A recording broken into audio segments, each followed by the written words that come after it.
At 2 a.m., families across California were locking their doors. Little did they know, a shadow was moving through their streets. Silent, unseen, unstoppable. By the time anyone realized what was happening, it was already too late. Ricardo Ramirez was only 12 when his world shifted forever. He spent time with his older cousin, Mike, a Vietnam War veteran. Mike loved telling stories, but these weren't tales of bravery. They were tales of violence, cruelty, death. Mike showed Ricardo photographs, real images of suffering, blood, and pain. Most children would have looked away. Ricardo didn't. He stared, fascinated. Not long after, he witnessed something worse. An argument, a gun, a scream, and then silence. Mike had killed his own wife. Ricardo froze, watching, learning. Something inside him had changed. As Ricardo grew, he lost himself in drugs and petty crimes, hallucinogens, shoplifting, isolation. Rules no longer applied. Life no longer mattered. By 17, he had a job at a local hotel, but at night, he would sneak into guests' rooms. At first, it was just theft, money, valuables. Then he began to linger longer. Too long. When he was caught and fired, he didn't stop. Something darker was growing inside him. Something unstoppable. At 22, Ricardo moved to San Francisco, hoping for a fresh start. But the fresh start never came.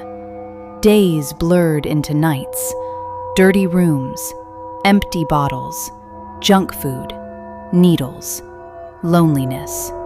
And one night, alone in a filthy hotel room, he made a decision. If life meant nothing, then neither did other people. One afternoon, Ricardo noticed a little girl searching the sidewalk for a lost dollar. He approached her, calm, unthreatening. "I can help you," he said. She trusted him. She followed him. She never came back. This was Ricardo Ramirez's first known murder, and it would not be his last. Over the next 2 years, California was gripped by fear. Couples attacked in their homes. Elderly women murdered in the suburbs. Strangers pulled from cars at night. Sometimes he left symbols. Sometimes he took trophies. The police were confused.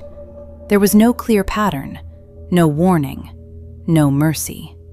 The media named him the Night Stalker. If you want to hear more chilling true crime stories, hit subscribe now. The next tale will be even darker. Investigators gathered fingerprints, shoe prints, and witness reports. One detail stood out. Ricardo's shoes were rare. Only one pair of that size was sold in Los Angeles. Authorities were closing in. The mayor of San Francisco even held a press conference. Evidence was public. Ricardo panicked. That night, he threw his shoes into the ocean, thinking he could escape. He was wrong. A few days later, Ricardo walked into a convenience store in Los Angeles, probably just buying junk food. But people noticed him. A woman whispered, "Isn't that the Night Stalker?" Ricardo froze. Panic surged through him. He bolted out of the store, sprinting into the street. He saw a car parked nearby and tried to steal it. Shouts followed him. More witnesses recognized him. He ran across the road, tried to grab another woman's keys, but her husband hit him over the head with a fence post. Wounded and disoriented, he kept running. 10 citizens were chasing him now. Finally, they caught him, held him down, beat him until the police arrived. For the first time, The nightmare was over, not by the authorities alone, but by ordinary people who refused to let him escape. Ricardo Ramirez faced dozens of charges: murders, attempted murders, sexual assaults, burglaries. The evidence was overwhelming. The verdict was guilty on all counts. He was sentenced to death. But even in prison, the story took an unexpected turn. While on death row, Ricardo received thousands of letters from admirers. One woman even fell in love with him. They married in prison. A man who had destroyed lives found love. Before execution, he died of cancer. The Night Stalker was gone, but the story remains a chilling reminder. Evil does not appear overnight. It is created, nurtured, ignored, until it is too late. If this story sent shivers down your spine, hit like and subscribe for more true crime tales delivered in full cinematic detail.